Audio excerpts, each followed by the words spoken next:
How you doing, everybody? Thanks for stopping by and joining us for another Rollin' Over the Hill right here on the Live to Roll channel. And thanks to all of you for being part of the Live to Roll family. Also, I'd like to take this time to thank our sponsors, mobility professionals and urology professionals. They're a great and helpful group of experts that are very much part of our community and can help you with all your mobility and rehab equipment, as well as your urological needs. So a big thanks to them for sponsoring Live to Roll. On today's show, Donald Brown will be joining us. He has a spinal cord injury, and we'll be discussing his journey as an SCI survivor and aging with a disability. So please make sure to include your questions, comments, and views in the chat, and don't forget to hit that like button. Hello, everyone. My name is Robert Soto. I'm a T12 spinal cord injury from a motorcycle racing accident 50 years ago. So let's get started and welcome my co-host, Bobby. How you doing? Hey, Robert, thanks for having me, or I'm glad to be here, I should say, and glad that our guest can join us today, too. But I'm Bobby Rohan, C5, C6, coming from you from gorgeous today. Nice day. Huntington Beach, California. I went for a bike. I picked up my bike today and got a 20-mile ride in today, so I am happy as a camper. I'm even more happy because I'm bringing on our show, or welcoming on our show, a new guest that hasn't been here. We talked about it, last year, I think, that, we reached out to each other, had a long conversation, and this kind of carries over from our show on Tuesday with OI. So if you haven't checked that out, look at our Tuesday show with Tom and Shawn and myself. And we had a special guest that talking about his disability, where it's brittle bone disease called OI. And, Donald said something in the chat like he has that. And, in the sense that Robert and Donald and myself have OI, not the medical portion of it, but our bones are starting to become brittle. We have the symptoms, kind of, the symptoms in some ways, where now, like, I did a transfer in a movie theater from back into my chair and just heard the pop and went to the orthopedic, and he goes, "Oh yeah, you pretty much have paper thin bones." So thinking about Donald, and he's also going to tell us about a horrific thing he went through about 8 years ago, I think it was. But welcome, Donald Brown. Yes. Thank you. How are you doing, Donald? How are you? Baton Rouge, Louisiana. I'm sorry, say it again. From Baton Rouge, Louisiana, if I'm not mistaken, right? Yeah, it's Zachary. We're just north of Baton Rouge, and so it's easier to say Baton Rouge because people will know where that's at. So, well, what town are you actually in? Zachary. Zachary, okay. Well, tell us a little bit about yourself, how long you've been injured, and what brings you along this little journey of life. Oh goodness, I got hurt my accident when I was 21. I am a C5-6. I got hurt in April of 1976. I fell off a trampoline about a week before I went swimming and laid on the ground numb. Didn't realize that, you're 21 years old. You think, oh, I'm invincible. And so I went out to the river. I was waiting on a redheaded friend to come meet me out there. I was with my boxer. Threw the Frisbee. She didn't go get it. So I waited across the river and went on my tiptoes to keep my head above the water.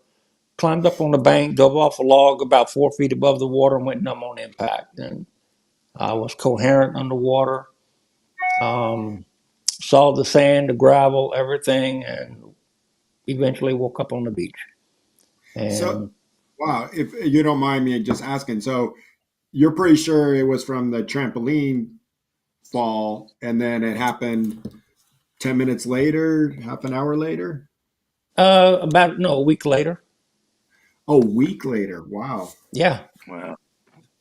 Yeah. So, it always makes you wonder if you did something that started it. And look, I was a country kid, so we went swimming in bayous and ponds. So we did what was called a shallow dive. We just kind of skim under the water. And that's basically what I did, and went numb on impact. And I don't recall going through 6 feet of water and then hitting bottom. When they shaved my head for traction, you saw the circle bed.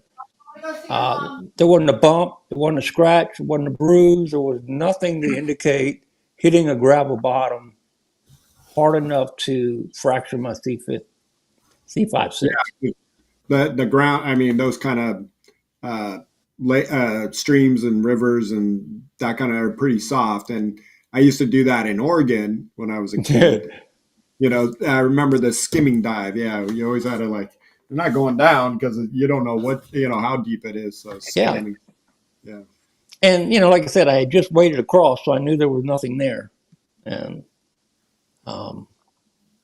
life goes on. You say things happen for a reason. I was a welder by trade. I was a Boilermaker. I worked in refineries and did turnarounds all over the country. We were supposed to start a turnaround at Tenneco Refinery down by New Orleans. There was an explosion, killed 15 men. My uncle was the foreman on that crew. My cousin, my brother, and myself all would have been there. They expected me to not survive, so none of them were on that job at the time. So it makes you wonder. So things are pretty. Things happen for a reason. Yeah, it's kind of like you didn't make it on an airplane for some reason, and the plane goes down. It's like, Final destinations. Wow. So you get hurt at the age of 21, welder. Tell us about your first few years as being paralyzed and what life was like. I know Shawn put up. You were in that famous striker where they rolled it around a few times and made you puke, I imagine. But tell us about your first few years. I mean, how challenging was that? And did you have to go back home? I had just changed jobs, and from the local utility company to being a Boilermaker, so insurances didn't carry over like they do now. So I was at the old Lady of the Lake Hospital in Baton Rouge for 8 weeks. Then while I'm working on the Medicaid, whatever, I got transferred to New Orleans to the charity rehab. Well, I spent 5 weeks in one day, and my dad asked for my medicine one day, and the lady said, "What color are his pills?" So if I would have known a little bit about medicine, I would have been a happy guy. But they let us come home on weekends, so the fire department would let my dad borrow a stretcher, and they put me in the station wagon and brought me home. And then we got a call from Mississippi Methodist. Well, my dad went to, he wrote George Wallace because he had just been shot. And then he took a trip to Tier in Houston, and he took a trip to Mississippi Methodist in Jackson, Mississippi. He liked that the best. So they tried to get me in there, and I was finally accepted as a Medicaid patient and spent 5.5 months. And that's where I learned how to drive. That's where I learned that I wasn't going to walk and that I wasn't going to be a Boilermaker anymore. Because in OT, I saw this little board with the nuts and bolts and stuff. And I'm like, oh, I want to go play with that. Well, I couldn't move my fingers. I still didn't have, I have the same hand function, but it wasn't coordinated. Now we learn how to do things. We bend our wrists certain ways and we can pick things up. And I couldn't get the little nuts on top of the screws to go down. And so they said, well, you might have to think about college. Well, I didn't take any college prep courses. I didn't know what algebra was. I didn't know what an ACT test was. And at 23 years of age, I'm starting University of New Orleans, taking mostly remedial classes. And the professor in one of my English classes said, why are you in remedial? I said, I don't know. Probably because of my test scores. And he said, you can write. And I was like, really? So he hired me to be a copy editor at the campus newspaper. And so I got a degree in journalism and found out I was kind of, a little overeducated country kid. And then after that, I went to law school and absolutely hated law school, got out, took a year off, and then did an interest inventory test. found out I was good with people, got a master's in rehabilitation counseling. I never worked as a counselor. One of my professors and I started writing a grant to establish a Center for Independent Living in Baton Rouge. Well, we weren't one of those that were accepted, but the local rehab gave us all of our in-kind support. The CEO saw what I was doing, asked for me, and at that time, my fiance to come to their Christmas party. And he said, come in again Monday. And he offered me a position in 1990 to establish a spinal cord injury program, to direct it and to market it.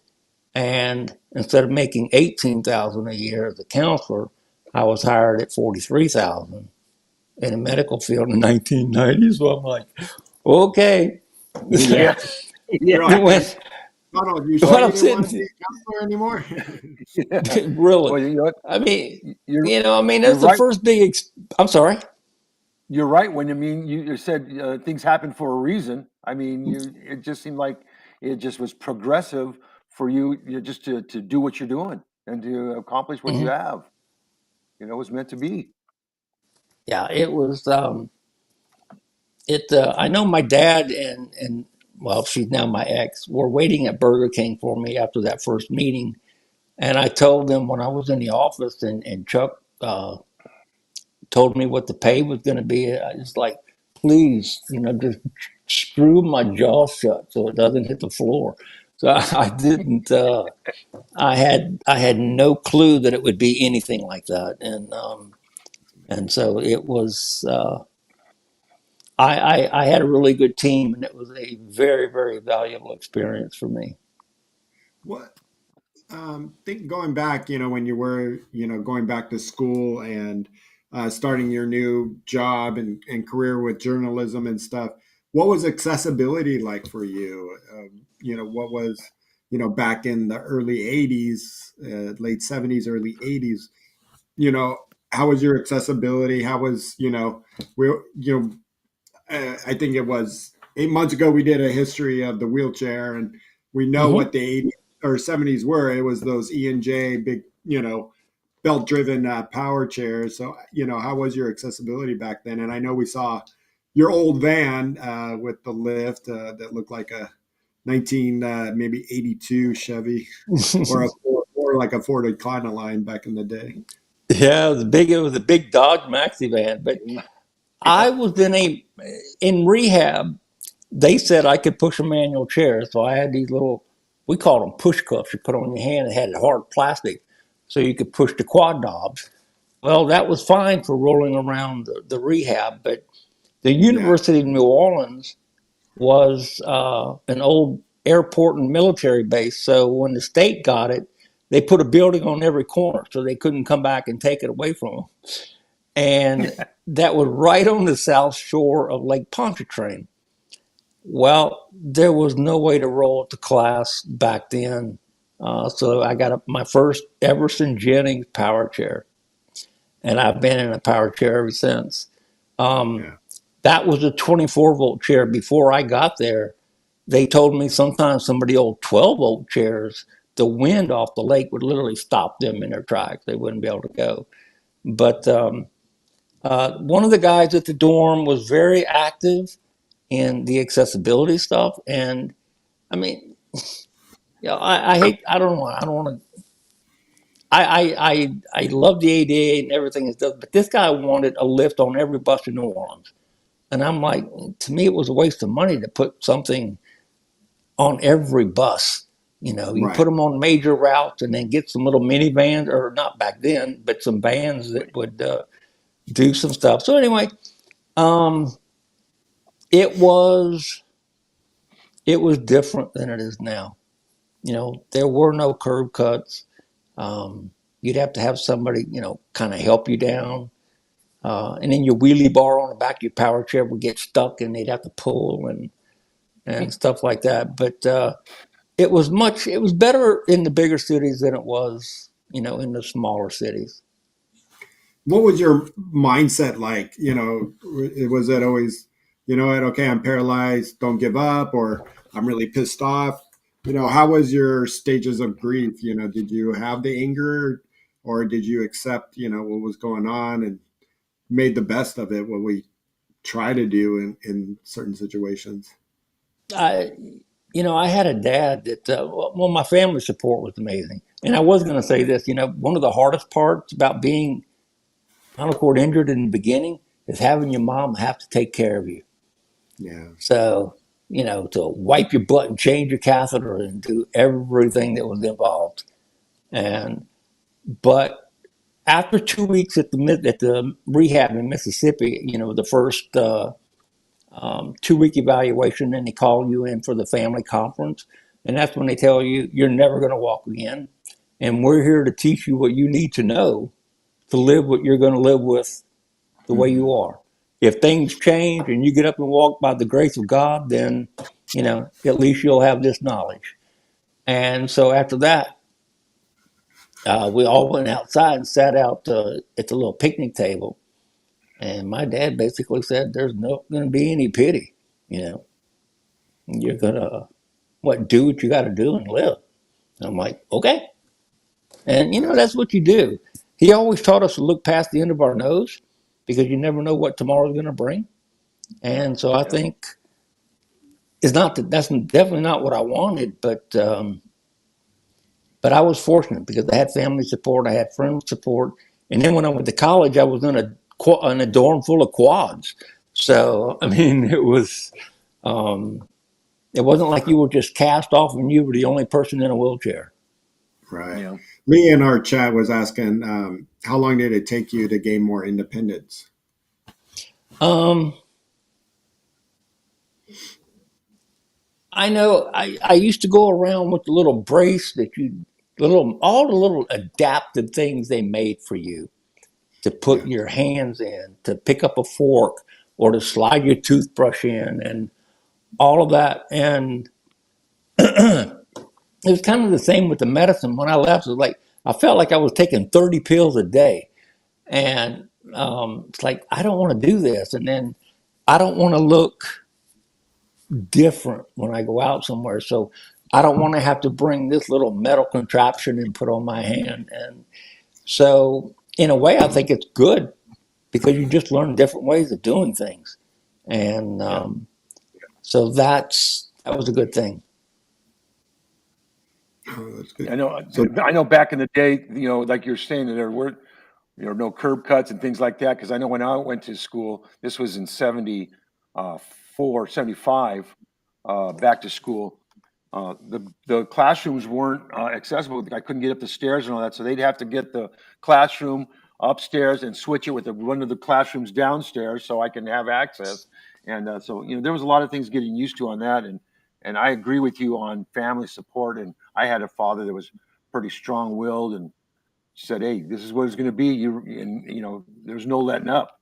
And so I give a lot to him for what I accomplished through my years and all that. But I think school was good for newly injured because it doesn't allow you to be in that little cave. You're out you're out socializing with other people, whether they're in chairs or not. Just get you out there. And it's not just the academia piece. It's socialization. I think is a big part of it, because I hear people nowadays. There's some people that I know that stayed kind of lost at the beginning, like 4 or 5 years before they really got out of that rut or whatever. So my hat's off to going to school, whether you go there to finish it or not, but it gets you out there, and that's what I think is a big piece. And I think back in those days, that's really what we had. Yeah, you made me think of something, because it was a couple of years from the time I came home until I started college in 78. CB radios were coming out real then. They were real popular. Yeah. And it's like, man, you get to have a base station at your house with some shooting star antenna off your garage. And then I come up with the handle of zigzag. And so everybody didn't know what zigzag meant. Was it the papers, or and it's like, no, I'm zigzagging around in my chair. So I developed a lot of friendships with that. Yeah, CB radio. Yeah, you had one in your car and everything. Everywhere you went, there was CB radios. Yeah, it was kind of like kind of like social media before social media in a way. Yeah, yeah. Well, that's Yeah, exactly. really. You know, you think about it, you didn't see pictures or anything, but at least you got to communicate with somebody every day and feel Right, good about from yourself. all over, and that was all Yeah. over too. 'Cause somebody would be up on a mountain with this big old linear power amp, hitting the whole Oh, valley. oh, not Yeah, only that, but they didn't have cable back then, so I had a yeah, radio, CB radio put out 4 watts. Well, I had a 150-watt Eagle and linear amplifier, and when yeah, I turned it up about halfway, the phone would go to ring and say, "Tell." They called me Donnie back then. Tell yeah, Donnie to turn that radio off because their TV would yeah. go fuzzy, It'd be, fuzzy. So, it'd be all bleeding over everything like that. And yeah, because those the big days of the linear. You had to have all that power, man. oh My goodness, boy, you just brought back a lot of memories with that. So, my dad we had one. We used to go dune bugging back in the day, and I remember that all the adults went off, and they're like, "Don't worry," And I mean, us kids were at the time left alone, or 8, 9, 10, 11, I think was the oldest, and they weren't coming back for a long time, and so we were like, mouse trap," and my dad's was sneeze king. Where are you? Where are you guys? And now that I got older, I'm like, oh yeah, they were off getting stoned out of their mind, and but everybody used to make fun, like, look at these kids looking for their dad, probably out there uh, doing no good. well, Those are I'll say this real good old quick is days. that The good old there was a days. lot of divorces after CB radios came out. So That's funny. people were meeting people in their station wagons and stuff, and Yeah. so it So was pretty crazy. tell us about that. So you start the spinal cord program in the Okay, '90s, early '90s. Tell us a little bit about that. What did that entail, and how did it make a difference? And okay. that They that go was ahead. in Baton Rouge. Was that in Baton Rouge? Yes, yeah. It was at the Rehabilitation Hospital of Baton Rouge. They assigned me a physiatrist, um, and I got to know him very well. And we met, and we decided, what our criteria and what our policies and procedures were going to be. And so I looked at all the staff, and I picked my own PT and my own OT and my social worker and my nurses. And here's the funny thing, y'all. The nurse that took care of me when I was in the Later Lake Hospital when I first had my injury, she was on my staff at the rehab Oh, hospital. All right. nice. Cool. And By so I coincidence, got to, or did you get to seek her out and ask her to be on no, she routine? was she was working there, Wow. and she That asked is to be on the spinal cord unit. good That's stuff. awesome. So we got that together, and it took a few months to get all of our policies and procedures and everything that we wanted put together. And then Chuck, the CEO, said, "I want you on the road." So I did a lot of traveling. I mean, it was 1 day travel back and forth, but going to the various hospitals in cities 2 or 3 hours away. And it was like, if you can make points and brownie points with a nurse or a social worker, you're going to get in and see the doctor. And that's who you want to talk to about referring people with spinal cord injury to here instead of to Houston or Mississippi Right. Methodist or Right. Shepherd or Craig or any of these Yeah. places. Keep them a And little my bit. biggest thing was Keep is them try local and where keep the the family. I'm sorry. Go ahead. I think you're about to say what I was going to say is, trying to keep all those patients a little more local for the families to come visit instead of going Exactly. to Craig and Shepherd. Yeah. Which are, you know, that's really important to have family there. Yep. And then uh, and then just kind of growing as we went along a little bit. Okay, then OT is like, you need to go find out what it takes to be able to train or to teach people to drive. And then what is the rehab going to have to spend on getting a car? Having weekend, uh, what, no, I don't want to say it, safety programs for people. And then I went to Pensacola Florida to learn how to do the Heads Up Feet First program, which is the program where you go speak to high schools and about, heads up and dive in feet first. And so when we did that in the schools, we put a empty wheelchair on the stage, and we would ask for the biggest, baddest dude in the whole place and bring him up there and put him in that chair and tell him he can't move. If you got an itch, or you better call somebody to come do it. You can't move your hands, you can't move your feet.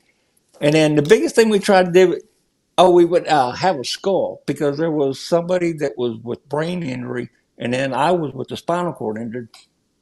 So there was two people in chairs, and then there was a doctor that would go with us. And they would take that skull and drop it on the floor, and it would kind of shatter.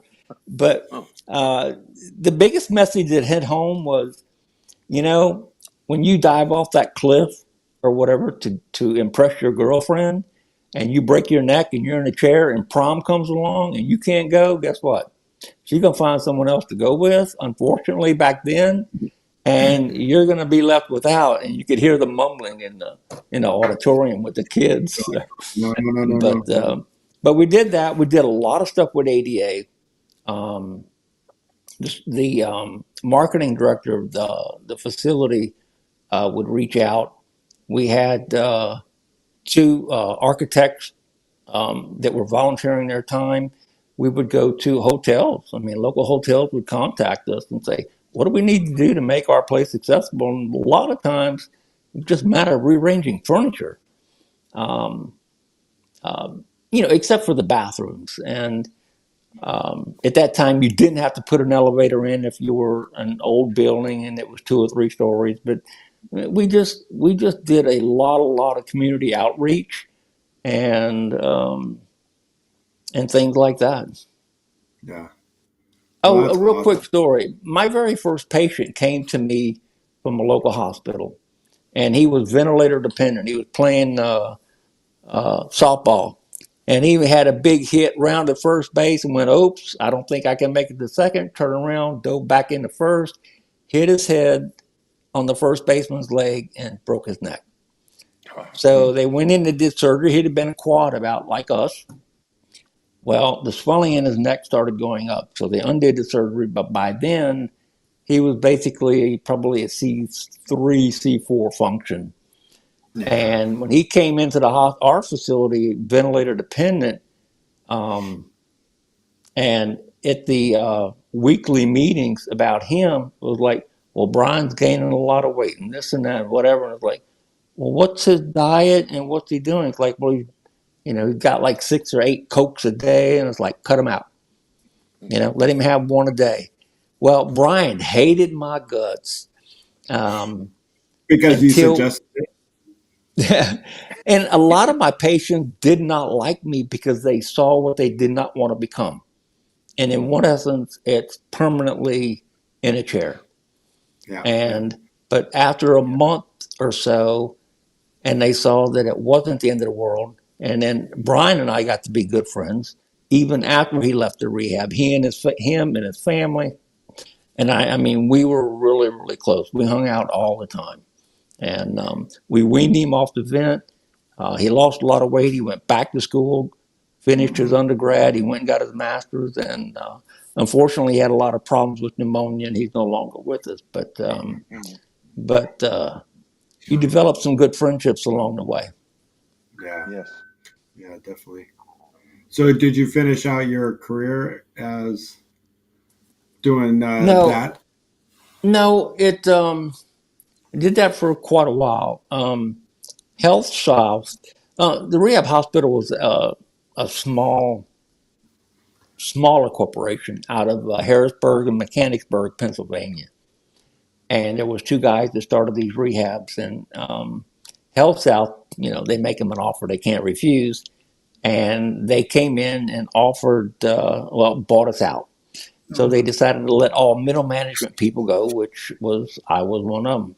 They offered me a position in marketing in Tulsa, Oklahoma, and I went, there's nothing in Tulsa for me. I can't outrun tornadoes. My wife at the time, my stepdaughter, her daddy lives here. My ex's daddy, they gave him 6 months to live with carotid artery disease. He lived 15 years. My mama was in the early stages of Parkinson's. So I made it, when we talked, she said, Donald, it's your decision. You're a family. We're going to go where you go. And it was like, do you follow the money or do you stay for the peace of mind? Yeah. And so that's Peace what we of did. mind. And I Yeah. went back on my disability at that time because I Right. could not So, find anything in Baton Rouge that would even come close to making what I was making. And being that I had earned so much prior to my act, when I was a Boilermaker, I was making $9.45 an hour, double time on Sundays, time and a half for anything over 8.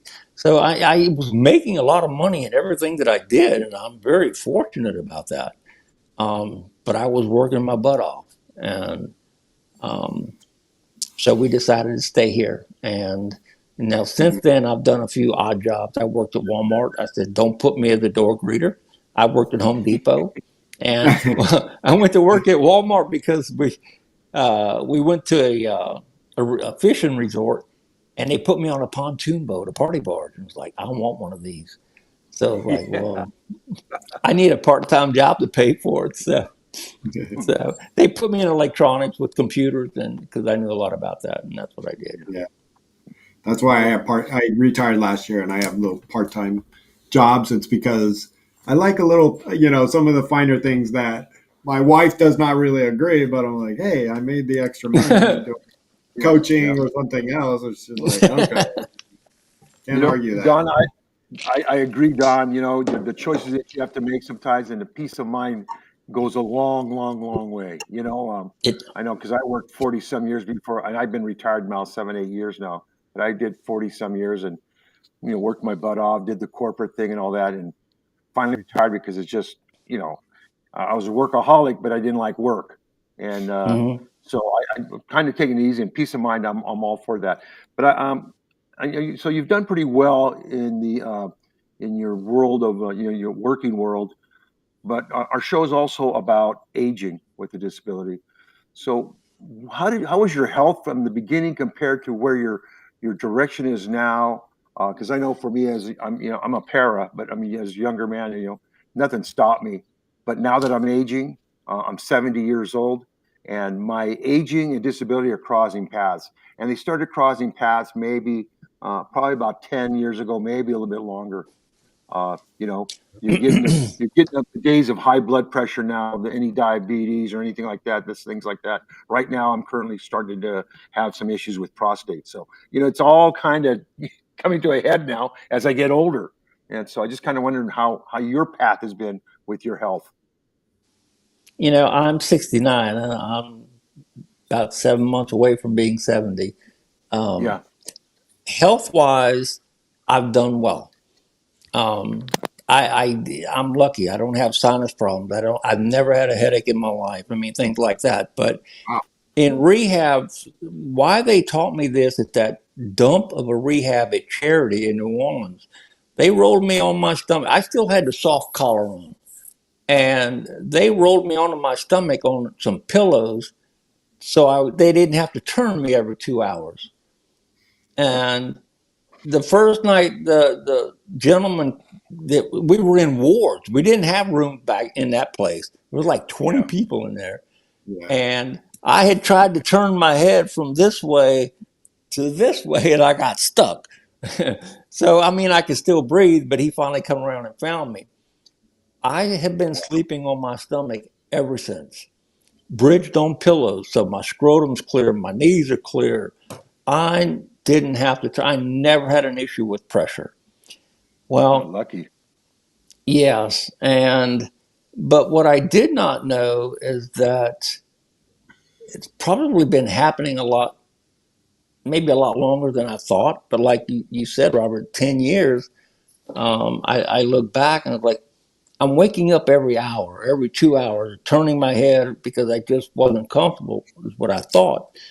But what was happening is that we found out recently is that I had sleep apnea. Mm. And what was happening is my brain, they've done the sleep study, my brain was waking up over 40 times an hour. telling me to breathe. And Wow. most quads can't lay on their stomach and breathe like bridged on pillows like that. Yeah, I've never been And a stomach sleeper because of that. Or, I mean, I don't. I love my stomach, but and it helps my hip flexors. It just kind of feels mhm. good. But after about 10 minutes, I'm like, I need a Yeah. deep, I need to breathe in here. No Yeah, more I shallow can't. I breathing. can't. You can I only can't shallow. sleep prone at all. Never have been able to. yeah. I'm telling y'all, I was just blessed, and because I never had a headboard, and so I had my water, I had my cell phone, I had my remote You got control, everything right there. Yeah. everything. I can get my straw and do everything. So, well, the cardiologist did a sleep study last fall and found out, I'm waking up all this time and that I've got permanent heart damage in the top part of my heart.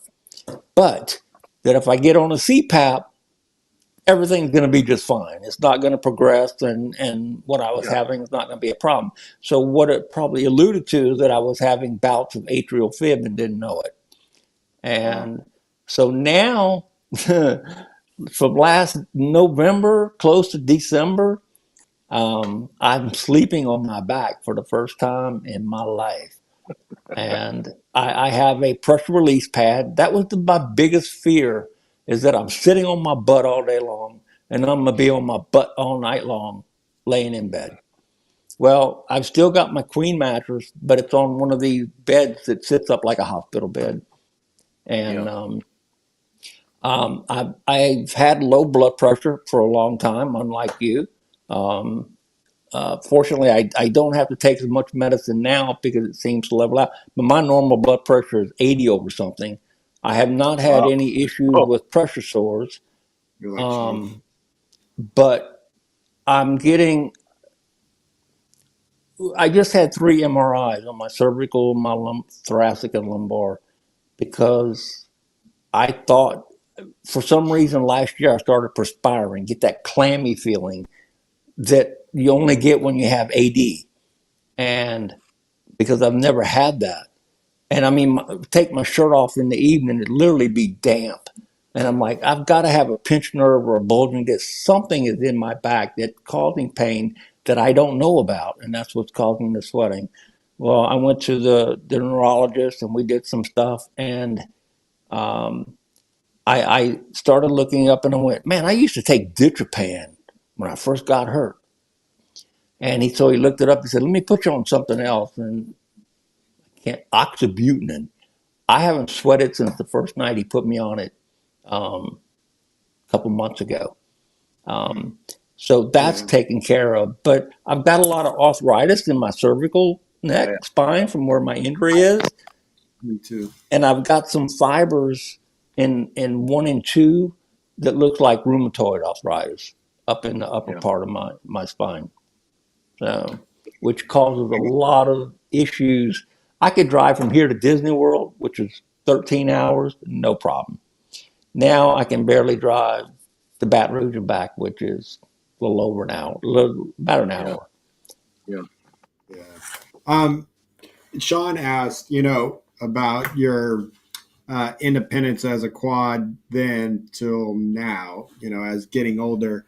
Have you lost much independence, with that Have I aging lost? portion? And also, like, I've noticed for myself, and I'm not 48, but I'm 35 years post, and I've noticed, like, I can go out and push 5 miles. I can go out and ride 25 miles, no problem. But it seems like the ramps are getting harder, the bumps are getting harder.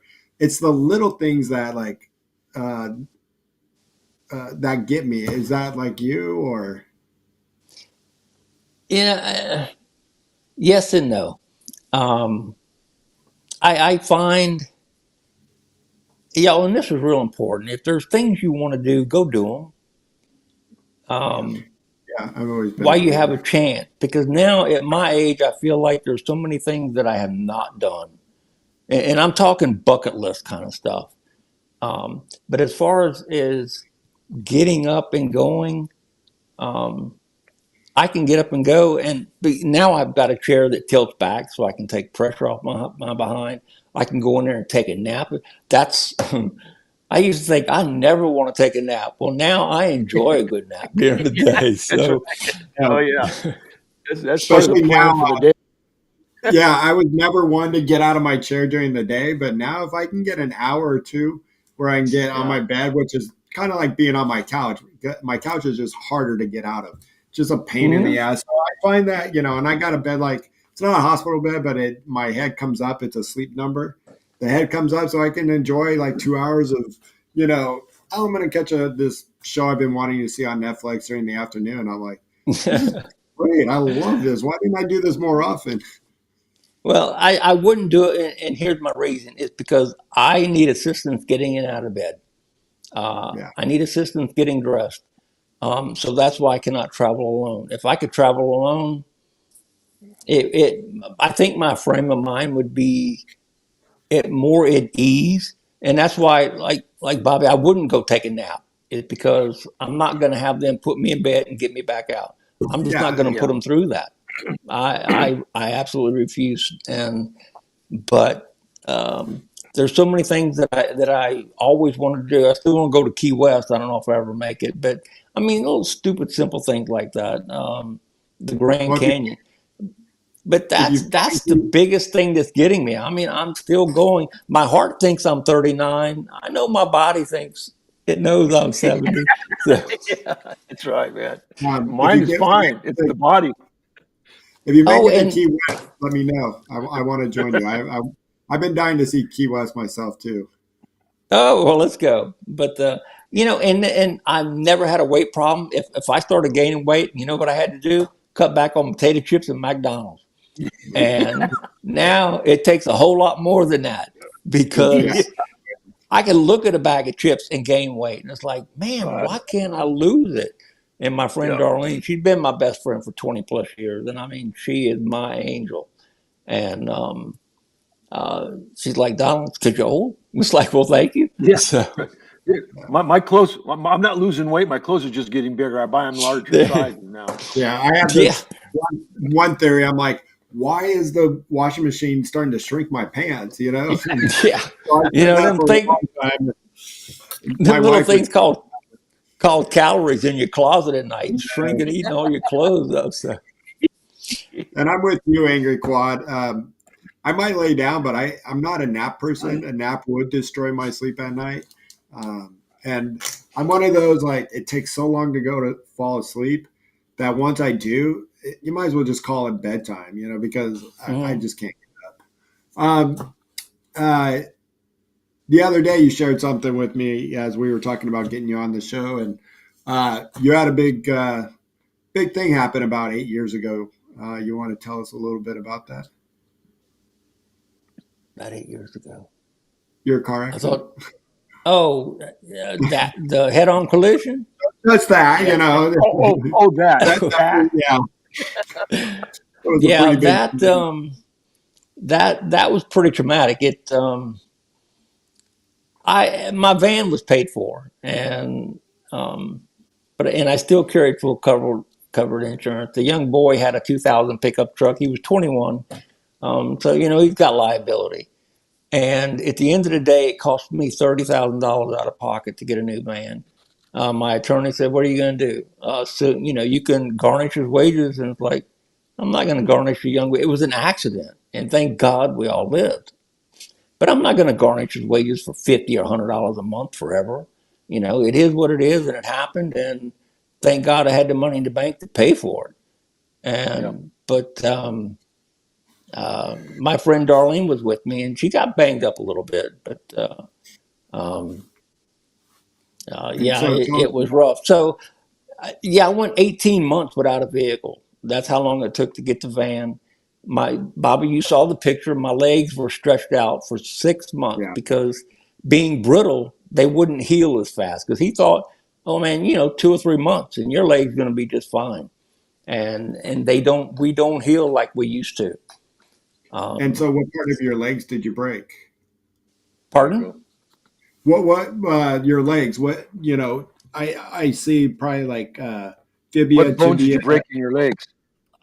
Yeah, What were the both broken bones in femurs. your legs? Hmm. both Yep, both femurs. femurs were broke. both tibias and is it tibia and fibula and both ankles. When I looked down on the floor, I went, "Damn! It knocked my shoe off." Well, because my shoe was laying sideways, but my Oh ankle was still in man. it. Oh jeez. Oh And jeez. the femurs were bleeding so bad that I needed 5 units of blood. And they kept me in something more complex or more intense than ICU, NI something, and for a week, and finally sent me home. And but yeah, that was I was in bed for almost 3 months, and everybody would come over and was like, "Donald, how you doing it? Y'all got?" I don't even know that I smiled through the whole thing. I don't know why, because I'm not one to stay in bed. I've got to get out and go do something. I don't sit still. I don't sit at home. I'm in my van. I don't care if I'm just going to Home Depot to look at plants because I love hibiscus, and I've got my big tattoo with the hibiscus on it, and with a wheelchair that says uh, um, the story is part of my struggle. So in restaurants, I love going to restaurants. So, and of course, as you know, I love to cook, and that is my. I'm not a gourmet cook. I'm just a down home Southern cook that likes to get out there on the smoker and do some Comfort barbecue. food. All the comfort food. Good food. Yes. So, what's your specialty when it comes to the smoker? Um, we have got pulled pork down pretty good. I would say ribs are going to come in Yeah. second, brisket third, barbecue chicken third. They're right up there. But that pulled pork, Mhm. putting that Boston butt Yeah. on there for about 10 to 12 hours, and it's not about time. It's about internal temperature. So I'm just telling you, letting you know a secret. There I am. Yeah, That's my pit I boss. There you go. there you go. Sweet, nice. Pulled pork is my favorite to cook. It's the easiest and it's forgiving. But I came up with a new theory I read in an article, and it's working like a charm for me. So I don't wrap it. I don't, I just let it sit there for 14 hours. Bring it up, let it Mhm. sit for 3 hours before I pull it apart. We pull it apart, and then I just put it in the fridge. And then now when I cook the leftovers, um, I cook it in the juices again and put it back on the smoker for another hour. And Oh, everybody's wow. like, "What the heck did you do?" So Now, that picture on bowling crawfish. So the crawfish basket on top is I'm draining all the water off the crawfish so we can dump them on the table and eat them. That's my little buddy Jim. He's my helper. So nice. when it comes to boiling crawfish, Chris got into our chat finally saying, "Hey, did somebody say brisket?" Welcome, Chris. um, I'm not even looking at what's being typed, so I don't know if anybody's asked a question. I Yeah. apologize. Yeah. no, that's all. I Comments. brought up a few of the questions that we've had. Um, one thing I was going to ask you with your cooking, you know, are you do you have assistants like I do when it comes to taking off, your meat, or I can do the flipping, I do all that and make sure I know where my temps are, but when it comes to some of the heavier stuff, especially like a brisket, bringing that off, and it's, Hmm. if you're doing anything above 10 pounds, it's pretty tough to take off. So what's your, do you have any word of advice for that, who are trying to, and as well as it looks like you might have had help with that codfish boiling? hmm You know, um, when I first got my pellet grill, before I did, man, I was watching YouTube videos like crazy. I know there's lots of things I can't do, and I am not afraid to ask for help. And that's Yeah. something even way back when I in the '80s and late '70s and early '80s, I wasn't. There were so many people coming back from Vietnam, and Yeah. or somebody who just thought, I can open that door. You don't need to do it for me. And I was like, man, if you beat me to the door, open it. And I'm going to say thank you. And if I beat you to the door, I'm going to do my best to open it for you. And but I'm not afraid to ask for help. There's lots of things I can't do, but I have it up here. Um, I was a Boy Scout leader for a while after I first got hurt. I've coached softball. I've coached Little League baseball. I can't do things, but I still have the mental ability and the knowledge to tell other people how to help me or to do the things I want to do. And that's one of the things they taught us in rehab, y'all, is that the things you cannot do for yourself, we're going to teach you how to teach others Yeah. of what you need. So when it comes to cooking, I'm going to tell Jim or I'm going to tell Darlene, it's like, hey, rub that meat down. I want 3 profiles of my seasonings on it. Um, you can take that pork roast and inject it with apple or pineapple juice and then put it on. I can't pick them up and take them off. I definitely can't do a brisket. Yeah. But I can flip my burgers and hot dogs, and I put deer sausage on the grill today. Um, Nice. Nice. I can barbecue chicken without help. I can do a lot of those things by myself. But the big stuff, Bobby, the briskets and the pulled and the Yeah. Boston I just butts. want to make sure. I want to make sure I'm Yeah. in the same boat. Yeah. Give me, and my second best is chicken. I'm master on. You give me the smoker or the barbecue. I can get chicken just right. And my wife's like, I don't know how you do it, but you bring it off at the. And I have this thing I always have to tell her, don't touch it, don't touch it, don't. She wants to cut it up right away. And I'm like, don't touch it, don't let it. No. Now she knows better to touch it, but I know I'm not supposed to, but I'm going to go by there and pick up the lid and look every now and then. oh yeah, I do too. I love looking at it. That's the part of the fun of it. I So that's know. awesome. That's great. I'm glad that help is and that's why we treat others around you like we want to be treated. For that assistance. If we're gonna be jerks and like, hey, do this for me, and it's not going to go a long way with friends and family. Yeah. Well, for me, it's like I used to tell my family, "Don't help me unless I ask," right? Because that was for whatever my mindset was back in the day. So I went through all these years, doing things without asking for help. So now that I'm getting older, I've been asking for help a little bit more. But the thing is, what I have to learn now too is when someone's doing something for you, I got to learn my patience because they're not maybe doing it the way you would actually do it. You're kind of biting your tongue and you're trying to just. So that's what I'm learning now, and I've been learning that for the last few years here. When I do ask for help, but now I got to learn my own patience and Well, just be happy that they're there to help. Robert, not only that, but it's like everyone else. We get set on our ways, and we want something done. Not whether it's fast or slow, but we want it done a certain way. And Yeah, it's like I'm sitting there exactly. going, Yeah, that's "No, it. That's it. I'm you pretty did it the anal. I'm wrong pretty way." anal about. Yeah, I'm pretty anal about stuff. So it's really kind of a stickler for me. But I'm working through it and I'm getting better at it. But yeah, I'm a patient man nowadays. Yeah. Robert, try having a little bit of like my shoes have to be, when they're not on my feet, they have to Yeah. be where the heels are up, the toes are pointed down. And my wife is the one who throws and tosses, kicks, and that's just starting with shoes, and then you got clothing that has to be folded this way, not that way. Yeah. Oh yeah. Oh That's one thing about being paralyzed, how much you have to get that adjust. dang patience and adjustments, and Yeah. you have to let a lot of things go. Yeah. And I Exactly. like, hey, honey, can you just, she's like, I know, sorry. You do. I agree. Change. Hey, Daryl, you're from Mississippi. If you can type on there, we're in Mississippi. I mean, I'm your neighbor. So, um, but yeah, letting stuff go is a something it's a learned Oh yeah. thing, Yeah. I'm learning. and I'm learning. and and Yeah.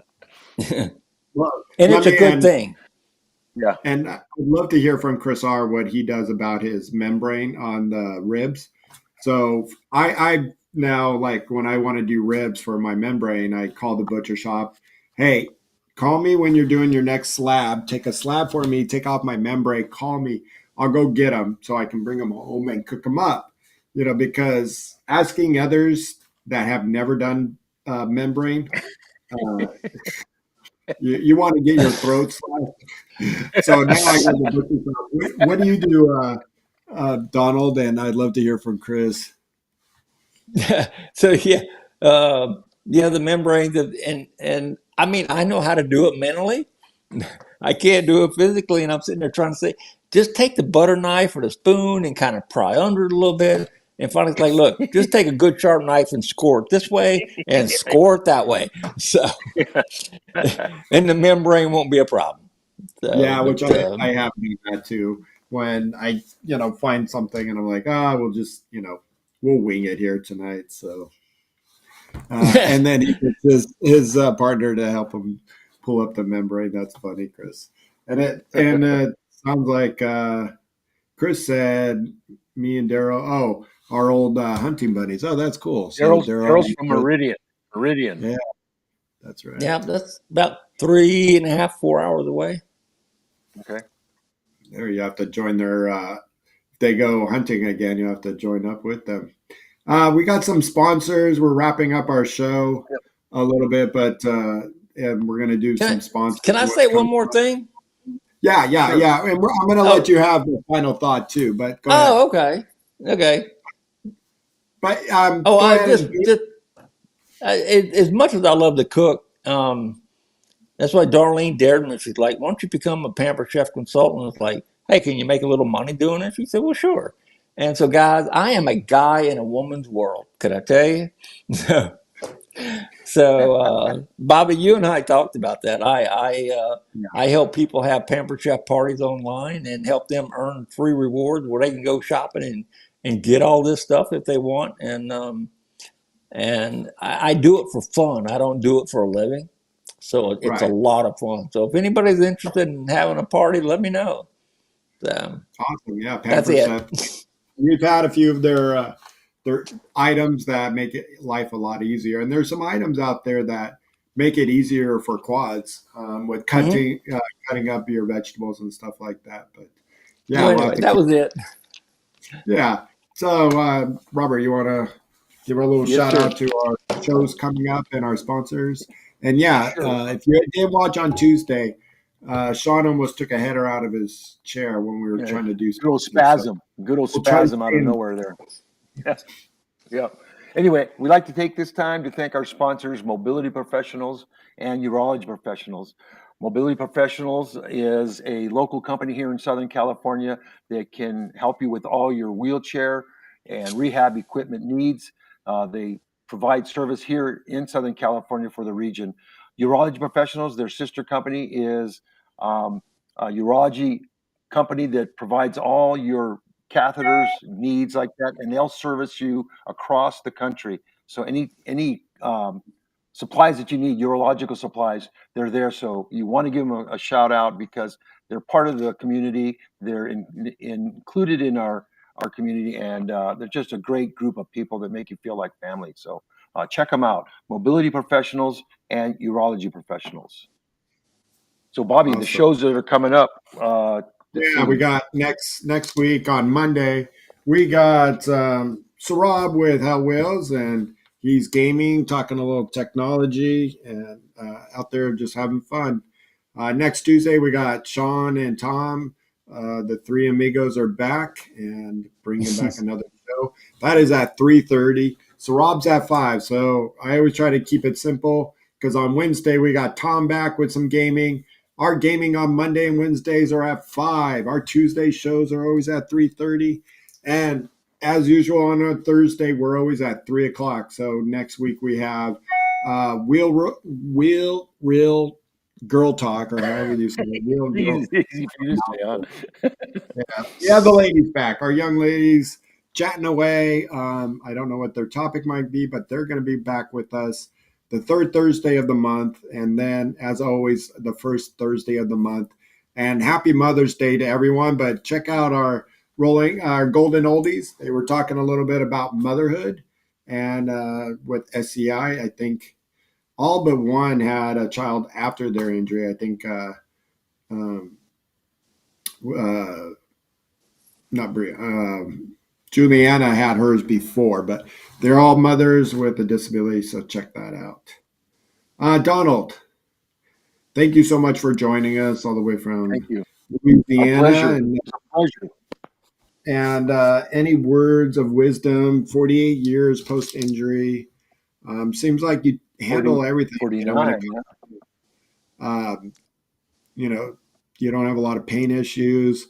That really. accident looked pretty horrific, but it seemed like you're, what accident? Oh, what happened 8 years ago? But Yeah. you took it like a champ, I'll tell you that. So, any word of wisdom? First of all, thank y'all for having me. I mean, this is, I don't mind telling you, I'm flattered that you would want me on. Words of wisdom, I don't know. You just,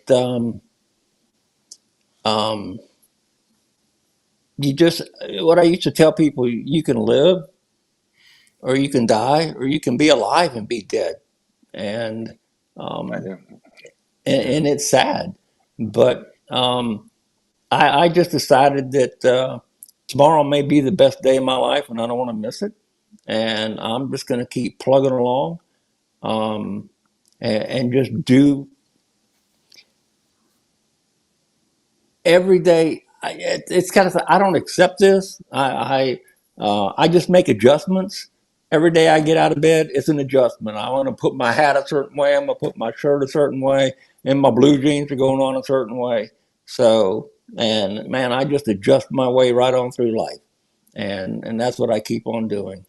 And being able to hang out with guys like you, and thank goodness I found y'all's show on Tuesdays. I don't know, by accident, um, and then I started kind of hanging out and watching them, and Bobby and I talked, and my van's been in the shop for about a week and a half, so I haven't been able to mail your package, but I've got y'all a Louisiana package coming very soon, so I haven't forgot. But thank y'all, and just live to roll, like you said. Hey, Just you got it right on. Right That's on. awesome. just stay Thanks, Thanks, alive. Donald. and Thank thank you, you Larry, for sir. joining our chat and watching on Tuesdays, and hopefully you're watching us every other the second and fourth Thursdays here, or all of our Thursday shows, or all of our shows really.